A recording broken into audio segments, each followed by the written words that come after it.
हरे Krishna everyone, आप सभी का स्वागत है भक्ति चैनल कृष्णा डिवोशन पर। भगवान ने हम सबको मनुष्य जीवन दान दिया है। मनुष्य जीवन मिलना यानी कि बहुत ही सौभाग्य का कार्य है यह कि हमें भगवान ने मनुष्य जीवन प्रदान किया है। लेकिन उससे भी भाग्य क्या है हमारा कि हमें कृष्ण की भक्ति करने को मिल रही है। अगर कृष्ण की भक्ति में हम अग्रसर होते हैं तो यह हमारे बहुत बहुत जन्मों के पुण्य उदय होते हैं, तब हमें कृष्ण की भक्ति मिलती है। और आप सभी जिन्होंने भगवान कृष्ण की भक्ति का मार्ग चुन लिया है या जो भगवान कृष्ण के शरणागत हो चुके हैं, उनको बहुत बहुत मंगल बधाई, उन पर हरि कृपा खूब बरसे। तो भक्तों, आप सभी से यही कहना चाहूँगी कि कृष्ण की भक्ति में जो भी जुड़ना चाहते हैं उनका स्वागत है। और इस पवित्र माह कार्तिक में तो यह बहुत ही शुभ अवसर है कि अपनी भक्ति लेवल को आप बढ़ाएं, क्योंकि इस मास में किया जाने वाला कोई भी जप तप पूजा पाठ 1000 गुना फल देने वाला है। तो आज के वीडियो में हम जानेंगे कि कार्तिक माह कब से स्टार्ट हो रहा है और कब इसका समापन होगा। इस पवित्र कार्तिक मास में हमें भगवान की प्रसन्नता के लिए क्या करना चाहिए और क्या नहीं करना चाहिए, क्या नियम अपनाने चाहिए, तो वीडियो को स्टार्ट से अंत तक ज़रूर देखें। आश्विन माह के बाद कार्तिक का महीना शुरू हो जाता है और यह कार्तिक महीना भगवान विष्णु कृष्ण को समर्पित है। कार्तिक के मास में स्नान दान और उपवास करने से सभी कष्टों से मुक्ति बहुत ही आसानी से मिल जाती है। तो इस कार्तिक माह में भगवान विष्णु और तुलसी महारानी की विशेष पूजा का विधान है। अक्षय पुण्य की प्राप्ति करने के लिए दिवाली के अवसर पर आप माँ लक्ष्मी की विशेष पूजा कर सकते हैं। तो कार्तिक माह कब शुरू हो रहा है और इसका महत्व क्या है, आइए जानते हैं। इस साल कार्तिक माह 29 अक्टूबर 2023 से स्टार्ट हो रहा है और इसका समापन कार्तिक पूर्णिमा यानी 27 नवंबर 2023 को होगा। कार्तिक मास बेहद खास मास क्यों है? क्योंकि इस माह में भगवान कृष्ण ने बहुत सी लीलाएं की थी, तो इसीलिए इस कार्तिक माह को स्पेशल माह कहा जाता है और भगवान कृष्ण की अधिक से अधिक पूजा जप तप इत्यादि किए जाते हैं। भगवान कृष्ण की प्रसन्नता प्राप्त हो, हमें भगवान कृष्ण की भक्ति प्राप्त हो और हमारा मनुष्य जन्म सफल हो जाए। कार्तिक मास में भगवान कृष्ण ने कौन सी लीलाएं की हैं, एक बार स्मरण कर लेते हैं। शरद पूर्णिमा को भगवान कृष्ण ने गोपियों के साथ महारास किया था। नरकासुर का वध दिवाली से पहले भी किया था और धन्वंतरी अवतार भगवान का इसी माह में प्रकट हुआ था। भगवान श्री राम जी दिवाली के दिन घर अयोध्या लौटे थे और गोवर्धन पर्वत उठाने की लीला भी इसी मास में हुई थी। और भगवान कृष्ण का उखल से बंधन की लीला वो भी इसी मास में हुई थी, जिसके कारण कार्तिक को दामोदर मास भी कहा जाता है। श्री कृष्ण ने गाय चराना भी इसी मंथ में स्टार्ट किया था और भगवान कृष्ण का जो विष्णु स्वरूप है उनका तुलसी जी के साथ विवाह भी इसी कार्तिक मास में हुआ था। भगवान चतुर्मास के बाद योग निद्रा से जागते हैं। राधा कुंड श्याम कुंड का निर्माण भी इसी माह में हुआ था। अरिष्टासुर का उद्धार भी इसी माह में हुआ था। अन्य अन्य बहुत सी लीलाएं हैं। इसी कारण से कार्तिक मास बहुत ही प्रिय है भगवान कृष्ण को। तो अगर भगवान कृष्ण को प्रिय है तो राधा रानी का तो प्रिय होगा ही। और सत्यभामा जी श्री कृष्ण की पटरानी, जिन्होंने पूर्व जन्म में कार्तिक मास में भगवान का पूजन अर्चन किया था, तो उन्हें नेक्स्ट जन्म में श्री कृष्ण की पटरानी बनने का अवसर प्राप्त हुआ था। तो बहुत ही गोल्डन सुपर गोल्डन चांस है यह कार्तिक मास। तो इस कार्तिक मास में आप कुछ नियम ज़रूर अपनाएं और गोविंद की प्रसन्नता प्राप्त करें। तो कार्तिक नियम क्या हैं और हमें इस मास में क्या करना चाहिए, क्या नहीं करना चाहिए, आइए इन शॉर्ट जान लेते हैं। कार्तिक मास का पहला नियम है ब्रह्म मुहूर्त में उठकर स्नान करना। तो तीर्थों के जल में अगर आप स्नान करते हैं तो वो बहुत ही पुण्यदायक है, और अगर घर पर ही आप स्नान करते हैं तो गंगा जल डालकर स्नान करें। इसके अलावा आप गंगा जल को स्प्रे वाली बोतल में भरकर रख लें, या तीर्थों का जल भी उसमें डाल सकते हैं। और जब भी आप मंदिर में या कहीं बाहर या माला जाप करें तो तीर्थों का जल जो है अपने ऊपर छिड़काव करते रहें। आपके शरीर पर गंगा जल कार्तिक माह में होना चाहिए। कार्तिक मास का दूसरा नियम है तुलसी पूजन, क्योंकि तुलसी महारानी परम शुद्ध वैष्णव हैं। इनसे ज़्यादा तपस्या कोई और कर ही नहीं सकता।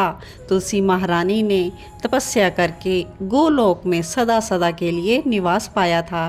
तो तुलसा महारानी की पूजा का विशेष महत्व है कार्तिक मास में। तो आप सुबह शाम नित्य तुलसी पूजन करें, और तुलसी के नीचे आपको दीपदान करना है, और तुलसी जी की आपको परिक्रमा भी करनी है। तुलसा जी के बहुत से स्तोत्र हैं, इनका भी आपको पठन करना है।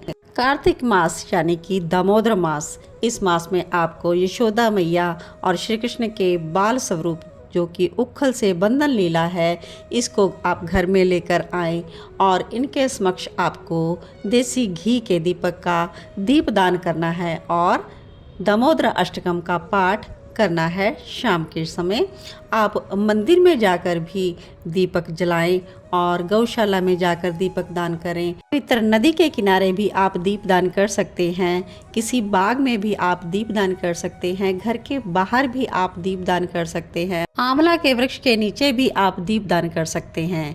कहते हैं कि जो कार्तिक मास में दीप दान करता है उसकी इस संसार चक्र से मुक्ति हो जाती है।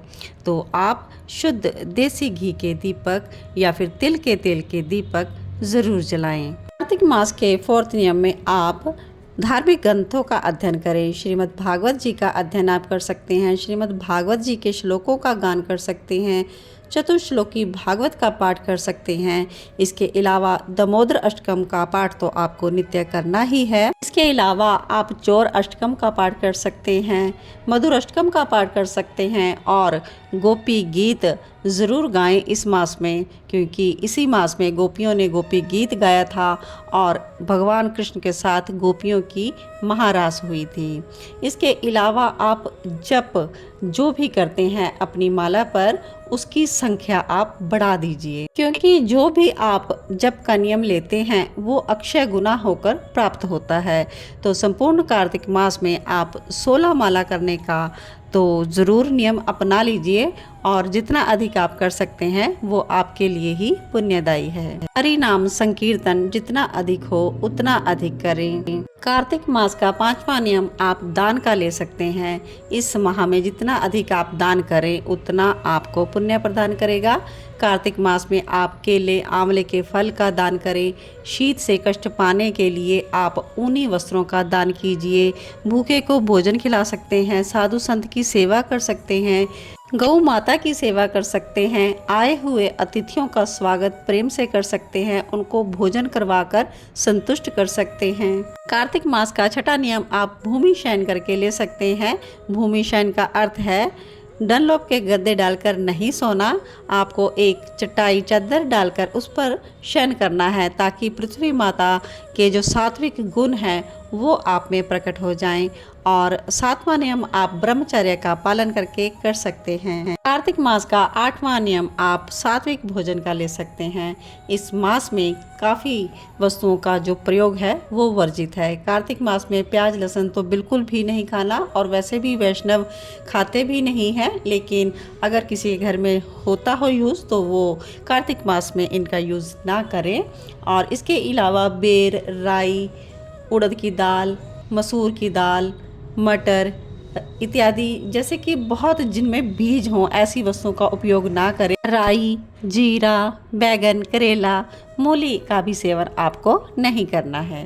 कार्तिक मास का 9वां नियम आप अपनी वाणी को संयम में रखकर कर सकते हैं।